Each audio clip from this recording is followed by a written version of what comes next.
Oh, good. You like the afternoon? Okay, we'll keep that in mind. I think we have a few IDCs in here, so if I forget, hopefully one of them will remember that we would like some PM options. Okay, so looks like this is the usual amount of people, so we'll get started. Today is going to be about using Speedgrader and Rubrics in Canvas. I think this is my absolute favorite feature of all of them. It totally eliminated the piles of paper on my desk, and it's it's a huge time saver for me in my grading. So I'll show you some of those things. In case you haven't been here before, my name's Julie now. I'm the OIDC for the Red Mountain region, which includes Red Mountain High School, Shepherd, Fremont, Mesa Academy, and the feeding elementary schools a little bit. They aren't in Canvas, so we aren't doing a lot with them this year. We have several other OIDCs in our group today, so from different regions as well. So if you're in one of the other high school regions, they're here for you to reach out to them if you need any help with Canvas, or if you have any questions, you can put those in the chat.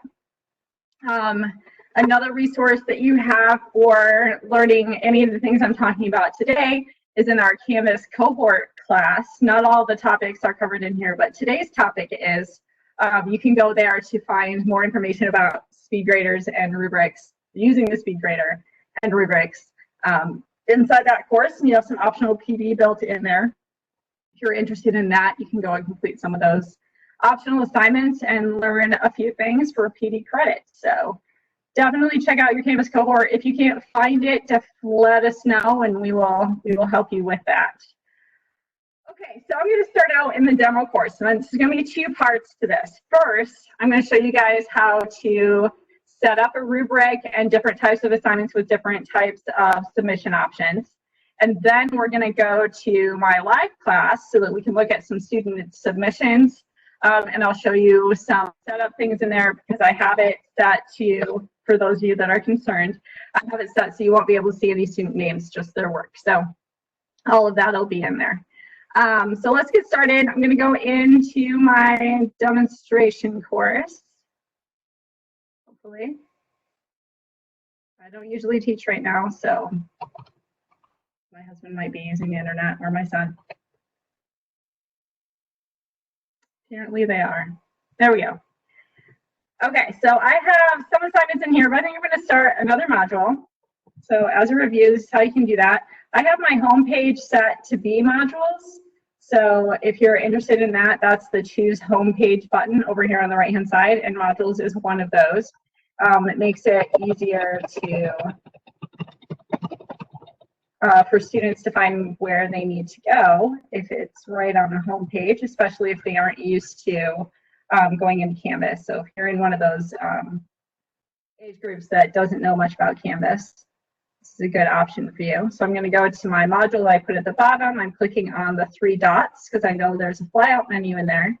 I can get my move module option and I can place it at the top. This is very helpful if you end up later in the school year and you have a ton of modules and it just takes a long time to drag it around because you can click and drag it.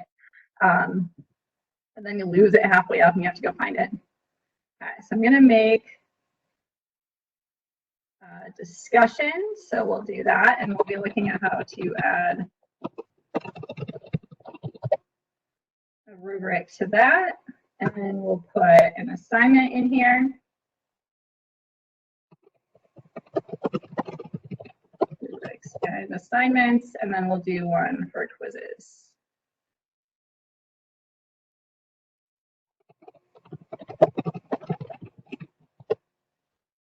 Okay, so we have all those. So let's look at, I'm actually going to do assignments first. I'm going to go into my assignment.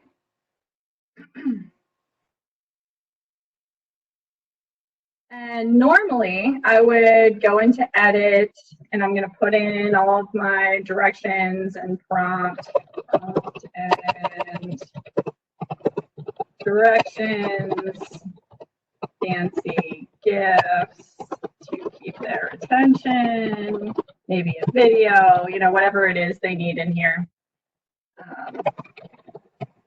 And I put that in there and then I can set up, okay, I want this to be worth 25 points. And then you can get into your settings. I'm going to go over these because they do affect how this will look in the Speedgrader, the options you're choosing here. So first thing, your point value is the points that you'll score it out of when we get into the Speedgrader. So whatever you put in here is what the points will be. Now, if you add a rubric, it's going to create that rubric initially, and we'll look at that in a minute, and its total points will be set to 25. And then if you change your rubric and the point values are different, you can update it then. So don't stress too much about this if you're planning on adding a rubric anyways. You can display the grade when you're grading and in the grade book as a percentage, complete or incomplete, or excused ends up being one of the options as well. So that's just a drop down. You choose which one you want. You can put in points, and that would be out of the, in this case, out of the 25 that I put on there. Letter grade, GPA scale, neither of which I use, or you can put not graded on there. Then it's not going to show up in the Speedgrader, so no point in that. I'm going to leave it on points for now. And then you can have it not count towards the final grade, but for right now, since Canvas is not syncing with Synergy at the moment, hopefully something we'll have in the future. This doesn't matter too much because students should be looking in Synergy in their portals for what their final grade is. They should not be looking in Canvas. This is not their grade of record. Okay, submission type, also very important. So with no submission, there's no option for a student to turn anything in. So there's going to be no grading option in there in the Speedgrader. So you can have them turn online, you can have them turn in on paper, or you can use an external tool, which would be like Google Assignments, which is much like Google Classroom. And I think I have a training scheduled for that next week. So if you're interested in that, you can come back to learn more about that later. I'm not going to go over it today because it's too extensive. So if you say no submission, there's going to be no grading options because there's nothing to grade. If you say on paper, you'll have the grading options, everything will be there, just the students won't be able to submit anything online, which isn't what we're doing right now. So that would be difficult. But if you select online, then you have these other options. So a text entry is where they're typing their response in a box. Get my other mouse over. And then they submit it, and you can see what they type in Speedgrader. A website URL, and I'm just going to check all of these. A website URL is they copy and paste the URL in there, and then you can preview it in Canvas in the Speedgrader. Media recordings, they get the option to record an audio and or video feed to respond to whatever it is that you put on there. And then there's file uploads, which is my most common one. So if they're submitting, I teach photo, so if they're submitting a picture, or if they're turning in a Google Doc, or if, like a PowerPoint, or anything like that, that would be a file upload. This is probably the most common one, the one that you'll use the most often, along with text entry. Now be careful with text entry. If they're writing something that's really long, it does not save their work as they go. So you need to make sure that these kinds of responses are going to be super short, or tell them to go and type it in another program and then paste it, copy and paste it into the text entry box, so that they aren't working, and then lose everything if their internet cuts out or something like that. Okay, you can select one, all, or none of these, whatever it is that fits your assignment. We're not looking at group assignments today, so I'm going to leave that unchecked. Same with peer reviews. I'm just going to leave it assigned to everyone, which is really no one. There's nobody in this course. And then I'm going to save and publish.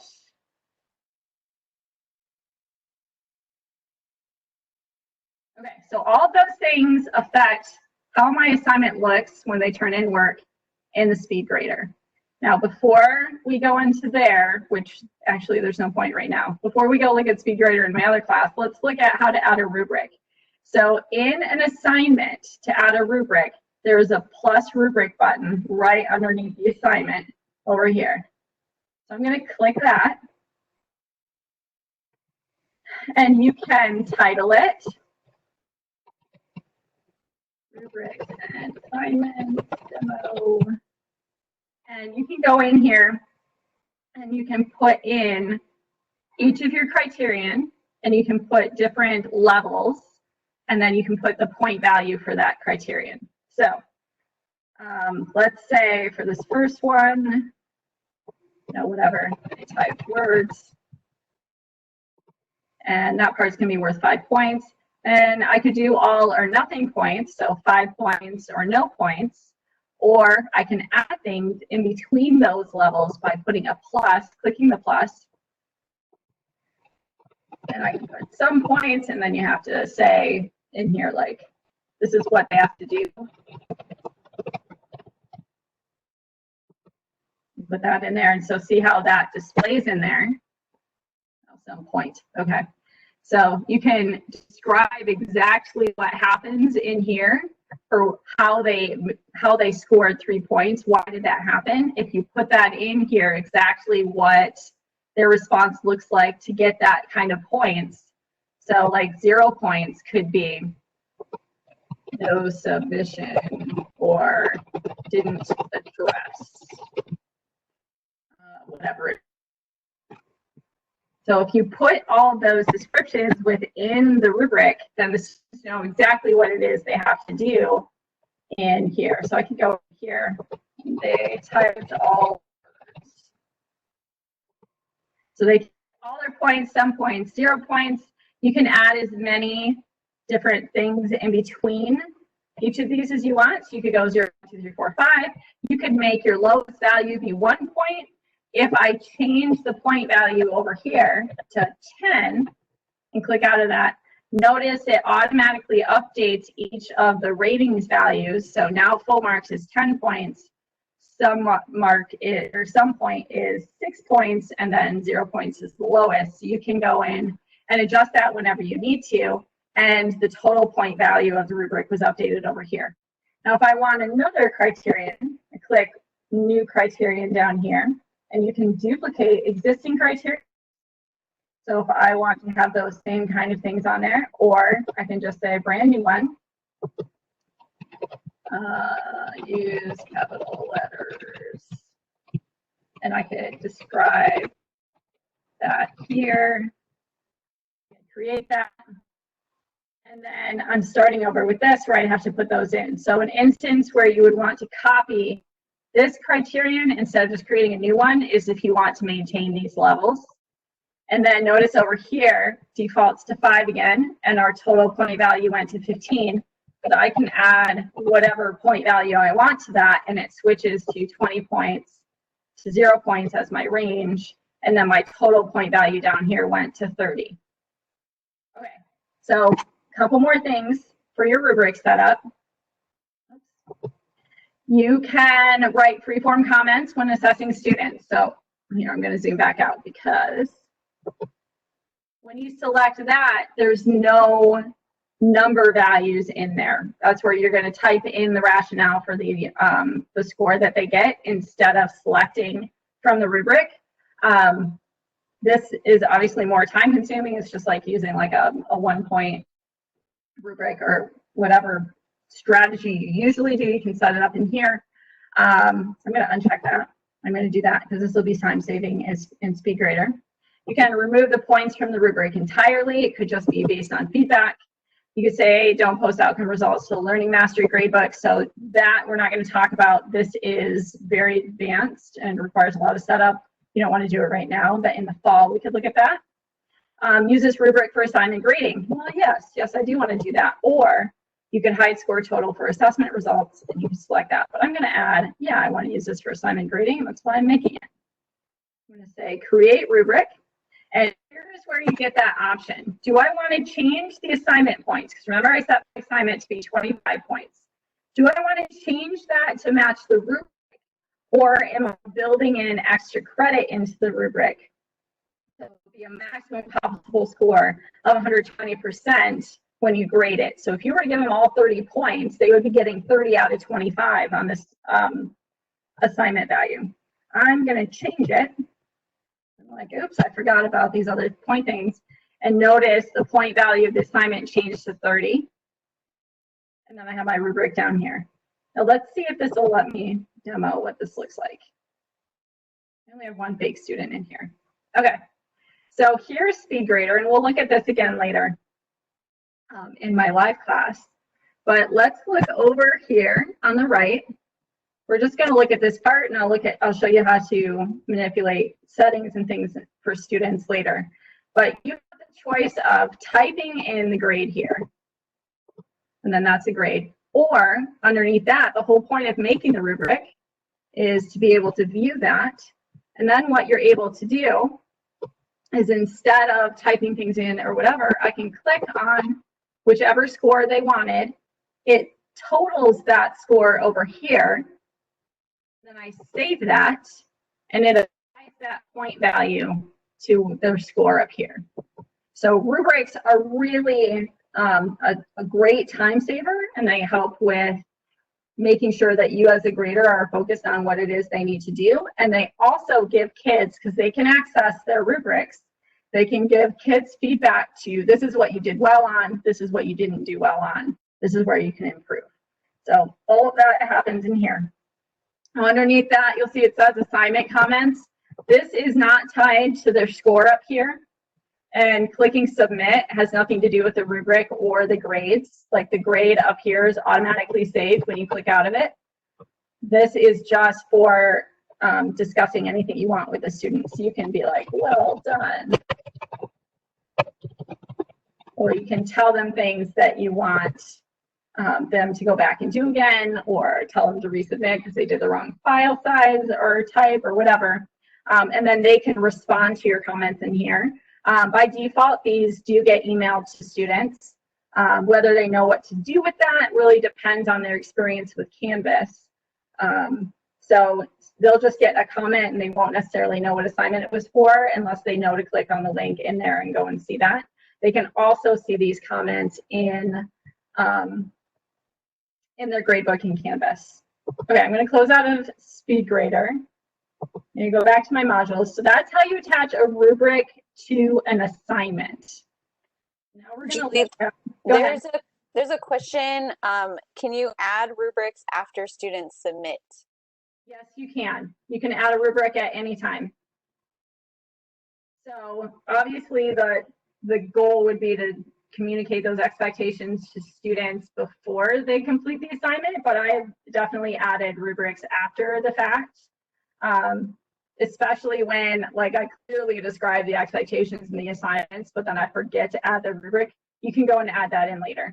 And you can change it later too. So I could go back and edit my rubric and change the point values at any time. But if you do change the point value on the assignment after you've already graded things, it keeps that number value. So if I graded somebody 30 out of 30 on a rubric, and then I'd be like, oh, I really wanted that to be 25 points, and I eliminate one of the criterion on there, those students maintain that 30-point score, and it'll end up being 30 out of 25. So they get built-in extra credit if you do that. So I would be careful changing the point value of an assignment after you've graded something, but up until you graded it, or unless you want to go back and adjust those scores, which you can later, you can change whatever you want. Okay, so let's look at what this looks like for a discussion. So anytime you're setting up a discussion, just like anything else, I'm going to go in here and I'm going to type whatever directions I want in there, decide who I'm posting it to, attach files. Do I want threaded replies usually? So this means can students reply to other students? Do they need to post before they can see other students' replies? I know this is super annoying in my college classes, but I see the value in it because they're just going to copy the previous answers that sound good. Podcast feed I don't play with. Graded is something that I want because otherwise why not? And then you can allow liking. I use this sometimes where I specifically direct the students to, after everyone's posted, go back and like the one they think is the most or the best response. And then those ones, you can sort it by likes so they float to the top. So you end up with the best answers towards the top of the discussion responses. So you can use this strategically to allow liking in there, and they can do that. But I wouldn't let them just do social liking where, oh, this is my friend, I'm going to like their response. I try to keep that out of my classroom generally, but to each their own. Do what you like. Group discussion, again, we're not doing groups today. Points possible, you can put whatever you want in here. We just talked about how to display grades, what each thing was. assignment groups we're not talking about today. We're not doing peer reviews. So I'm going to leave everything else the same and save. And then you'll notice that unlike with assignments, I don't have a plus rubric button underneath my discussion that I just made here. It's because there's no consistency in where rubrics are added. So I'm going to go, this is where you find it because it's there. You go to the top right corner of your discussion in the 3 dots. You have additional options here, and one of them is to add a rubric. So I'm going to click on that to add a rubric, and here is where we find that same interaction. So I can create a rubrics and discussions rubric, and then I can put in whatever criterion I want here. So I'll just leave it at 5. Okay. Put whatever I want into here. It could be like few. Whatever criteria you want, you can add additional ones. If you have outcomes set up, you can do this, but we're not going to look at that today. And I want to use this rubric for assignment grading. And then I'm going to create this rubric. Yes, you can use a rubric across classes, and actually I'll show you that right now. So you may have noticed this little link right here. It says find a rubric. So if I click on that,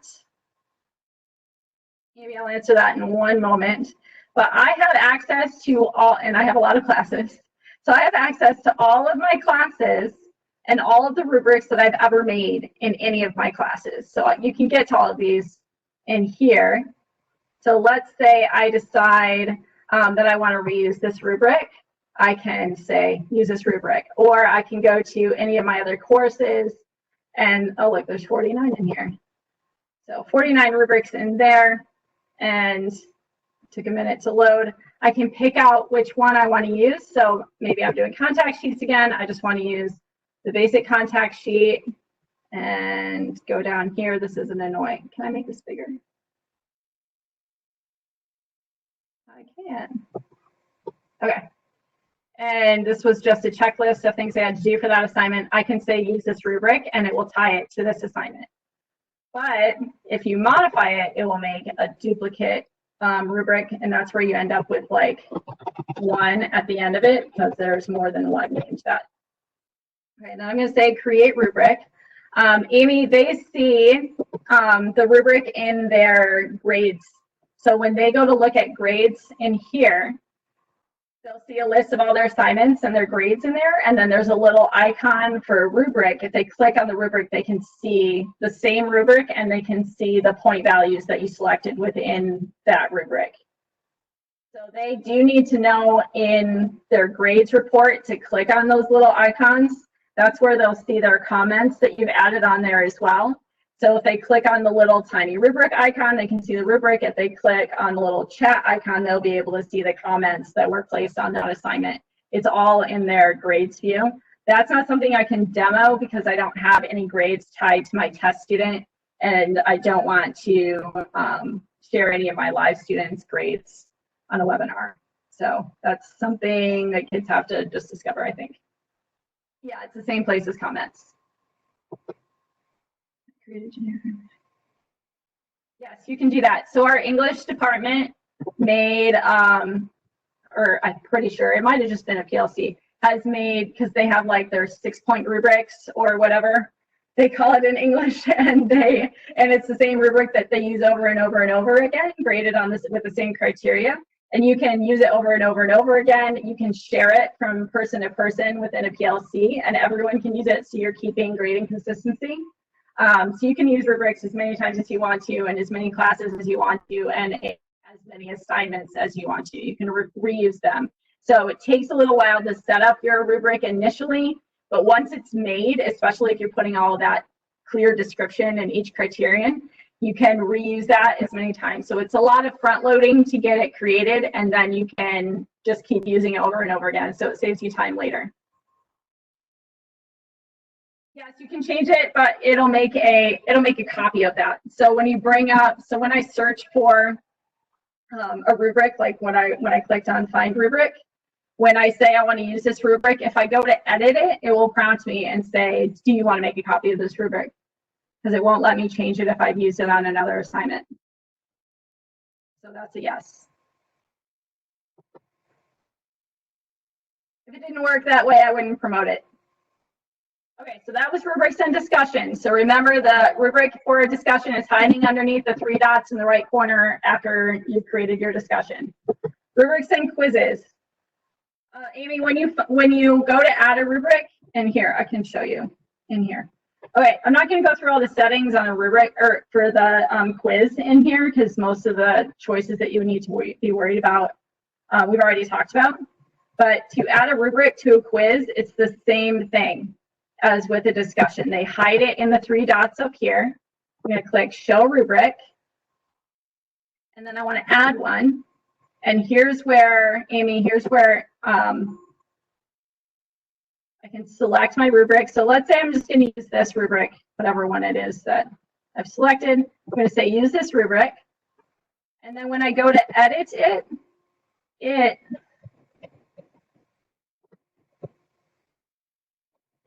creates a duplicate, I believe, unless someone can, unless any of the other YDCs. In my experience, that's what it's been.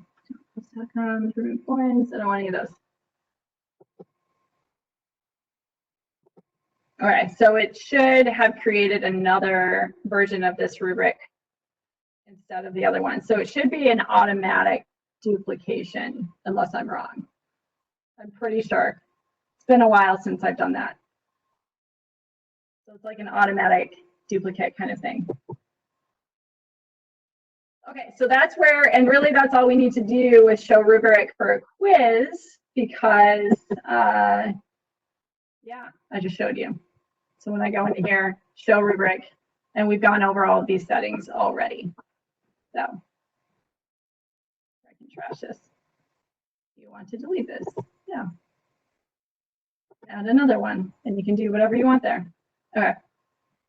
And then you can grade a quiz that way. So that would be really useful if you were having essay questions on a quiz or short answer questions and you wanted to be able to grade them that way, you can do that. Okay, so that's how you create a rubric and you add it to your quiz. Now there's something that was recently added in the last update, and I haven't played with it yet, but there is, rubrics has been added to the course navigation menu, which you can see right here. I have not played with this at all, but we'll take risks right now. We'll see if I can figure out what this is. If it feels like loading. There we go. Okay, so here's all my rubrics. I can add things here so I can use them later. So if you don't want to create it in the assignment itself, you can create an assignment here or a rubric here.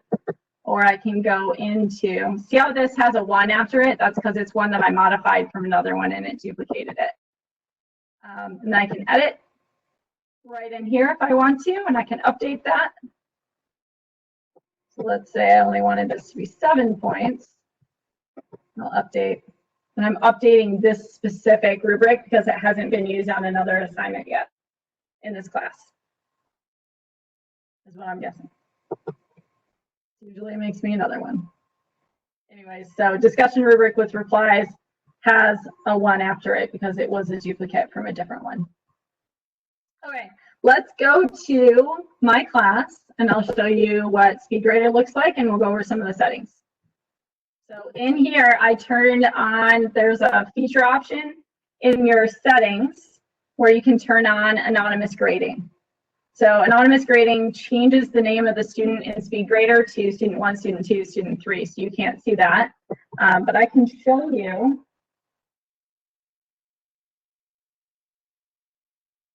In settings, you can go to feature options and you can see some things that are just automatically on that we've turned on as a district. And then you have some optional ones where you can have anonymous instructor, annotations, final grade override, blah, blah. Anonymous grading is the one that I turned on down here to be able to do this. Whether you would use this in any other situation, I don't know. I think it's meant more for like university level when you have multiple people grading. Okay, so I'm going to go into, this is a discussion. I have had students supply, or have a discussion. This was an assignment. So they had to upload a picture. So they turned in a picture. You can see the file up here in the top right corner. It says submitted files. And if they submit multiple files, it will, because you can have them submit, as far as I know, as many files as you want. And they'll all be listed here. You can click through each one. On the very far right, next to each one, you have an option to download individual files, or from the gradebook, you can download all of the submissions from an assignment all at one time. I do that because I like downloading all of their student work, and I post it on social media and stuff. But if you want it as a record, then it's there too. You can still access student submissions from previous years. This is what it looks like when it's a complete, incomplete option. So I have complete, incomplete, or excused. And in this case, I'm going to say complete. As part of the assignment, my students had to write a comment explaining why they chose the picture that they chose. They were looking at the work of a photographer named Gordon Parks. They had to go and choose a picture that stood out to them for whatever reason. And then they had to explain why it stood out to them. So we're looking at documentary photography. And he's the one that we were looking at before. So that's what that looks like. Now let's look at some of the settings within Speedgrader before we move on. So the most important one, in the top right-hand corner, you'll have a drop-down that has all of your students. Students that have a check mark next to them are students that have submitted and it's graded. If it has a yellow circle next to it, it's a submission that has not been graded yet. And if it's grayed out, they have not submitted anything yet. I see those questions that just popped up. I'll cover those. I'll look at those in a minute.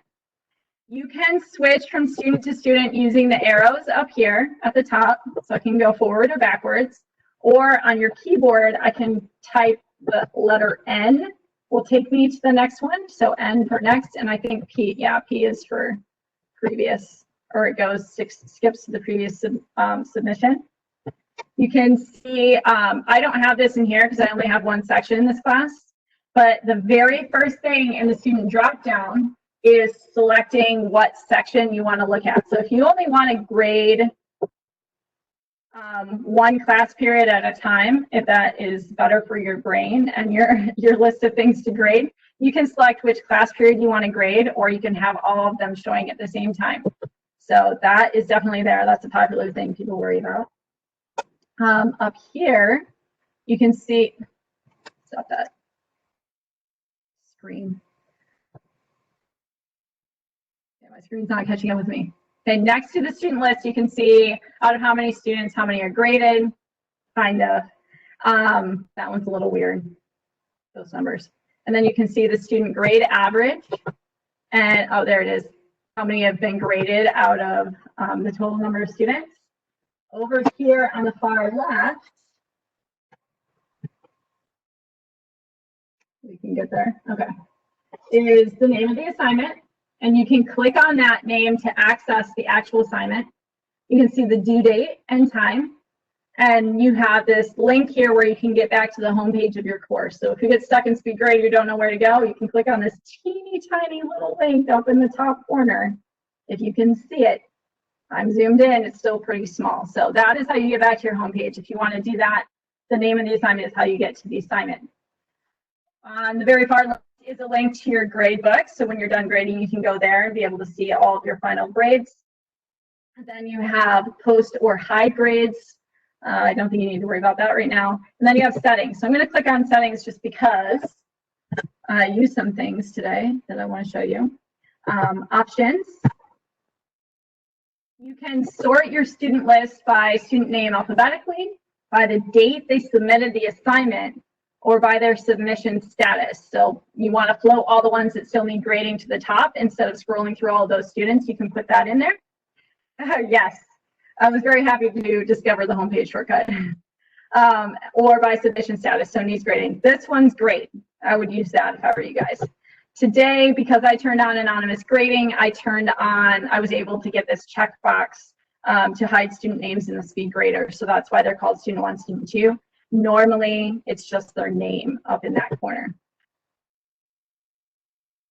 let me go back and look at some of these comments in here, if anything needed to be addressed. Yes, that is definitely helpful. If you can download, if it's taking a long time to load certain files, you can download them and just look them locally on your device. That's helpful. And then you could just work in the grade book and type their score in there, but you wouldn't be able to use the rubric for that. Can you turn off late? I don't think so. The only way to turn off late, I think, would be to make their due date the very last day of school, which we don't recommend. Maybe. Actually, Kristen, can we turn off the late markers in the grade book? I think we can. I don't think so, but. Because you can choose what color things are highlighted. Yes. I will look into it. Okay. We'll see if we can find an answer for you, Amy. But remember, this isn't their scored record anyways. So it doesn't mark them down in Canvas if it's late. So it would just be for like SEL, because some social emotional kids can't handle it being marked late, even though it doesn't mean. I know there are kids like that. They do freak out. Yeah. So like, oh no, it says late next to it. You're like, you didn't lose any points, but it still says late. I feel you. Homepage shortcut is great. Okay, I think I got to everybody over there. So let's see if I can.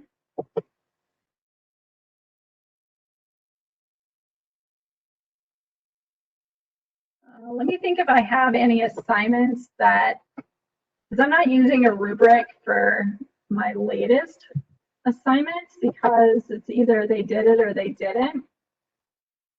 Let me look through my other assignments that I haven't. Yeah, I don't know.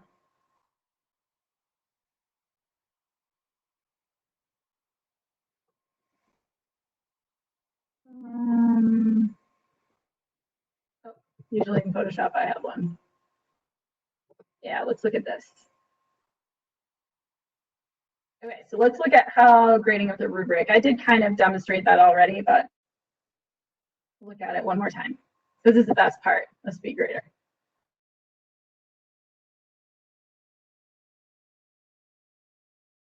Maybe we'll look at it.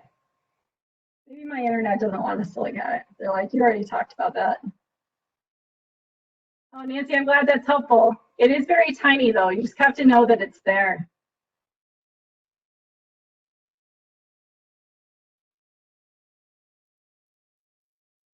Oh, you know what happened? My college student daughter's, her class started at 1:30. I forgot. Okay, so let's go into Speedgrader. So you can see I have my rubric set up on this assignment.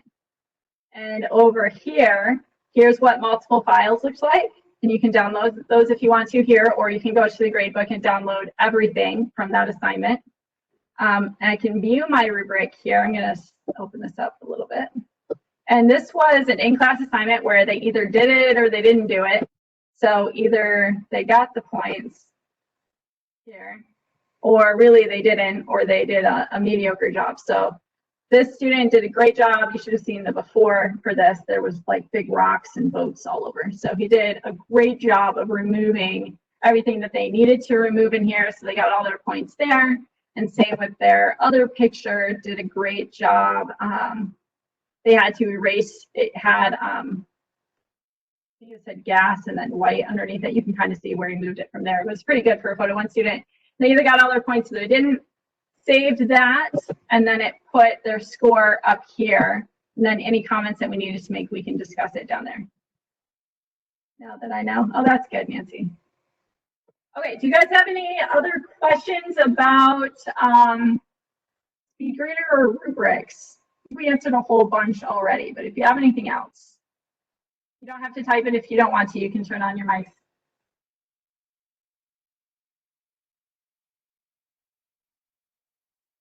I had a question about the complete incomplete. Okay. I just started using it, and I may not be using it correctly, but it seems to me that if I give them an incomplete and they make changes, I don't get that they've resubmitted so that I can change their grade. So that depends. That's an excellent question. So that depends on the type of thing that you're grading. So if it's a Discussion. yeah. So if it's an assignment, you'll get a prompt that, hey, the student submitted something. But with a discussion, it doesn't tell you that they've added another comment or that they've edited their comment. So I have my students, they have to send me an email to let me know that they corrected it, or they can comment on that assignment. Same thing with quizzes. If they redo a quiz or they do a quiz late, you don't get a notification for that either. That is one of the annoying things about it, about Canvas, is that you don't get those notifications when students do that. So do you recommend a different grading option other than complete or incomplete for a discussion, even though I think that was perfect, because then I don't have to really evaluate their comment. It's just they've made one. Well, I'm using complete and incomplete right now because I'm either giving them all their points or no points, so it's just blank. So they either get points or nothing. So that's why I'm using that in like current assignments. Normally I would use points, but even if it wasn't incomplete when they resubmitted, you wouldn't know. You wouldn't get a notification.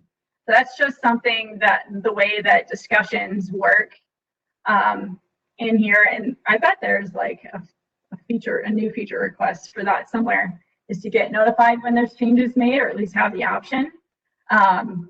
But for right now, as soon as you've graded it, you aren't going to know that they've turned in anything else after that. Okay, so let me clarify that. Okay. So if I don't choose complete, incomplete, but instead put a rubric for their discussion with either my, you either get all the points or you don't based on my rubric. So it would be points as opposed, or percentage. That wouldn't give me a notification if they After you've graded it the first time, no matter what method you used for it, in a discussion or quiz, that won't notify you if you resubmit, if they resubmit. Okay. All right. Thanks. Yeah. It's a bummer. I have my students, I work with high school students, so they theoretically are more responsible, but they're supposed to email me. But sometimes I'll go back through my grade book and just verify that I have everything in there. It's annoying. Or I'll remind kids, hey, if you retook this quiz, let me know. Or if you redid this discussion, make sure you let me know so I can go grade it. And they figure it out eventually. Hey, Julie, can you walk through the shortcuts on the top left of Speedgrader, just in case anybody missed it, because that was such an exciting feature. Okay, was it? Okay, up in the top left. We have a bunch of things up here. The very first one is where you can click to get to your grade book. So it's got the little check mark in there for check it's graded. So that takes you to grades. You don't have to go back to your homepage or anything to get there. You can just go straight there. Post or high grades, I'm pretty sure this is meaningless, so skip that one. Then you have settings, where you can get to your options. You can sort your student list alphabetically, the date they submitted the assignment, or by their submission status. So this would float their needs grading, the ones that aren't graded, up to the top of the list that's in the top right-hand corner. And then you have your assignment shortcut. You can click on the name of the assignment and it'll take you to that. And then you have your homepage link. So that's your course code. You can click on that. Now, something else that's in here I should point out is you do have a reference for your keyboard shortcuts built into the settings. So this is like, I press N on my keyboard to get to the next student, but these are other ones that aren't even on there. You can get to next student, previous student, leave comment, change grade, use rubric using these keyboard shortcuts. So super helpful. I'm used to using keyboard shortcuts because Photoshop loves them. Yeah, sort will stay until you change it. So it should, so like I set up my settings to make sure my students were anonymous before, and then I came in. Okay, so there's a gear up in the top left corner. That's our settings options, and you can get to keyboard shortcuts there. Yes, that is helpful. All right, something else in Rubric that I didn't really go over is these annotation tools. So when you have a file that's been turned in, not like a text box, but you do have the option in here to like leave comments in here, but students have to go and like download their file and look at it there, and I haven't found them, so I can highlight things, or I can type things, or can strike out their text. Students really need to be trained to go in there and look at that feedback. So since they are in front of us and you can't demonstrate it, probably not worth using right now unless you know your students already know how to access that feedback, because it's very different from their perspective. It does not preview, unless they've updated it since the last time I looked, which I don't think so. It does not preview any of your comments in here like what they do in Speedgrader. So if you're going to spend a lot of time typing in here, maybe not a good idea. All right, Kristen just posted the form to fill out reporting that you were here so you can get PD credit. This is Canvas Best Practices, Speedgrader, and Rubrics. Okay, unless there's any more comments, I think we're done for today. This was a longer one. You guys had good questions. And a link for other. Good job, Kristen. Those are really helpful. So if you want to see the recordings from our past videos, there's a link in there. It's also on the remote teaching website that EdTech has. And then you can get to the calendar for the other trainings in that list. Oh, I'm glad you learned something, Jenny. You're welcome. There also is a new feature in Gradebook that is a shortcut to Speedgrader. I've used it a handful of times already this week. So if you missed our in Canvas training earlier in the week, now when you're in Gradebook, you can hit the little 3 dots on an assignment and it'll take you right to Speedgrader, which is super awesome. That is really nice. They probably won't appreciate it as much as us, because we've been not having it for so long, and then like new users are like, of course it's there.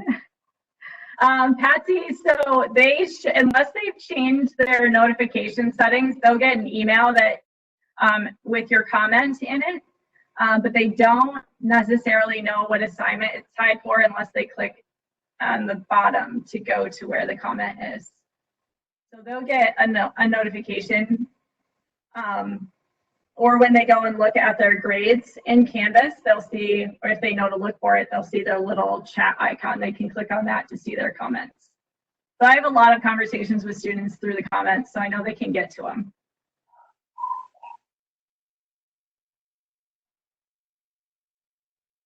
Okay, if there's no more questions, anyone want to jump in with a last minute question? I have a question. Okay. As I'm looking at my Speedgrader, I don't know, maybe I missed it, but as I go to have, because what I have, as you said, you know, the ones that show grade, they're not graded, but actually it's because they haven't submitted their assignment. Is that correct? If it shows it's not graded? Yeah, I mean, I want to see the green arrow where it has been graded, and also comments have been sent, but I only see, you know, the ones that have graded and have the little orange circle, the students who submitted the assignment. But everybody else who have not submitted, hasn't been graded. It just, they haven't turned anything in. Right, so if they haven't turned anything in the grade book, it should just be blank. Right. And then if they have turned something in and it's not graded, in the grade book, it displays a little icon depending on the type of assignment it is. So if it's a discussion, it'll have the discussion icon saying, you know, this isn't graded and it's here. And then if it is graded for complete, incomplete, there's a green check mark in there for that it's complete, or a red X if it's incomplete and graded. And then if it has a score, like from a rubric, it'll put the number in there. I hope that answered your question. I'm not sure. Where do I go to so it can show the green arrow that has been graded? So that is, okay, so there's a couple different places. So if I click on my student list in the top right-hand corner, the green check marks mean that I've graded these students' work. Are you showing it right now? Because I am listening. I am in my Speedgrader. So I Okay. can Yeah, I'm showing it. So in the top right-hand corner of your Speedgrader, where you have your student list, yeah. if you click on the arrow in your student list, you'll see each student, if they have a submission that is graded, it has a green check mark next to it. If it's not graded yet, it's a yellow circle. And if they haven't submitted anything yet, it's grayed out. But how can I change? So when it's been graded, they can get the green check. As soon as you grade it, it puts the check there for you. Is there anywhere else anything else that I need to do? Because it shows the same if it has been graded or not in my end. Yeah, I think this, you might need to share your screen with your OIDC, which I don't know if are any of Gloria's OIDCs in here? Yeah, I checked and no one is in there that I can, but I can contact them. Okay, yeah, and then see if you can share your screen with them so they can better see what you're referring to. Okay. Okay. All right. Another thing that I was going to ask you too, because right now you said the completed or incompleted, and the arrows. I don't use a grade book in Canvas because I don't know. I think that students would be the only ones who know that, but parents wouldn't be able to. So I automatically put the grade in the Synergy, and Synergy seems to be working better for me, I guess, and for them. I don't know, maybe because that's how I've been trained since the beginning, I guess, what students do. Uh, So what I'm doing, and I think everyone has a different approach to that, but what I'm doing right now is that every Monday I send out the next week's work, and I also put in the previous week's work into Synergy, their grades. So at the end of every week, I go in and I put in the previous week's grades, just because they have all week to turn it in, or they could have turned in other things late. So I don't grade things one at a time. I grade them all at once. Otherwise, you're going to spend your whole life grading individual assignments. Yeah.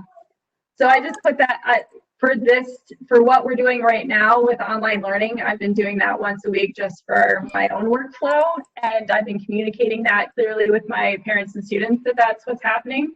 So I usually, and then what I do is I grade through Canvas, and then I split my screen. So I have my Canvas gradebook on one side and Synergy gradebook on the other one, and I copy the grades over, which is annoying, but it doesn't take very long.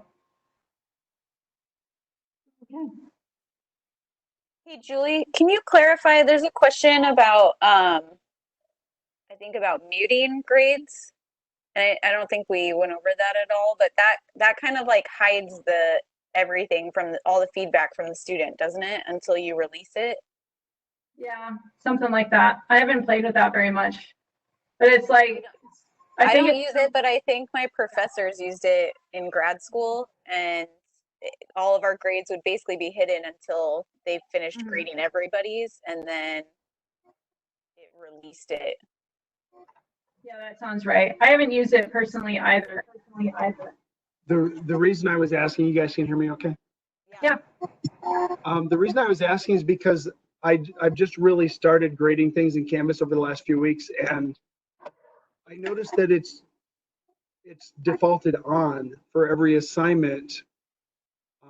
And I'm trying to figure out how do I undo that, because I don't care if they can see it just because I get something in there. I'd love for them to be able to see it.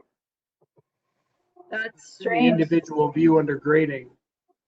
I think that's in the gradebook settings on it to automatically post versus manually posting. I just didn't know where to look. It's in the settings cog on the right side, Julie. Okay, I've never played with that. And then in grade posting policy, you want it to be automatically post grades. I know someone accidentally clicked that at our school, and I think we had to go in and manually mute or we had to manually post all the previous grades. It only changed it for upcoming ones. Right. If I remember right. So Yeah. So if you change it to automatically, and then I think on each assignment, if there's still a little eyeball with a X through it or a slash through it, then you need to hit the flyout menu on each assignment and post the grades. Yeah, mine actually says automatically post grades. I wonder why it does. Maybe it's, I don't know. I'm sure the answer will come to light. Or I'll just That might be something you might want to reach out to one of the OIDCs to have us like look at your course specifically. So Okay. All right. Thank you. Okay, well, while we're in the grade book, so this is my demo course, so not a lot of stuff in here. But while we're here, a common question is if you go to view, quite often people have their unpublished assignments turned on, and that can clutter up your grade book. So to turn that off, you would go to the view menu and then unpublished assignments, you would uncheck that, and then they go away. And then another common thing is if you want to arrange by a certain way, so due date, I usually do due date, newest, oldest. And then you have filter options. Now in there, because it's my sandbox, I don't have all of them listed in here, but you would have sections would be one of the options. So you can turn on sections, and I'll turn on modules just so you can show, but it would pop up as like sections in this drop down over here, and you can choose first, second, third period, or whatever it is you want to view, and it narrows down your grade books. You aren't seeing 150 kids all at the same time. So a lot of filter options in here. So modules, student groups, sections, grading period, things like that. That's another one is if your grade book ever looks funny, it's probably the wrong grading period selected. So you can turn on grading period and put it on the right one. And then you have your status menu in there where you can see what the color coding is. And this is what I was thinking about with the late. I'm not sure. I wonder if you just put like nothing on there, then it wouldn't show up as late. it just changes the color of it. Yeah, it wouldn't be high. Oh no, that's only for your view, right? It wouldn't change it for the students. Oh, bummer. Frozen to the student. I don't know. Oh, it just means they can't see it yet, Mark. So the grade's frozen, they can't see what their latest grade is. Julie, can I ask you one more question? Sure. The comment that you have their assignment, is that automatically go to their email? By default, yes, unless they've changed their notification settings. Okay, thank you. So they can turn that off, but by default, it's on. Okay. Okay. Anyone else want to jump in at the last minute for a question? You guys can always contact your OIDC or me or anybody else in here, any OIDC really, if you don't like yours. I like all the OIDCs. Feel free to ask any of us. If you can't remember anyone else's name, just contact the person whose name you remember. It's fine. But we are happy to help you anytime. Okay, this was a long one. It's going to take a long time for the recording to be done, but we'll get it up as soon as we can.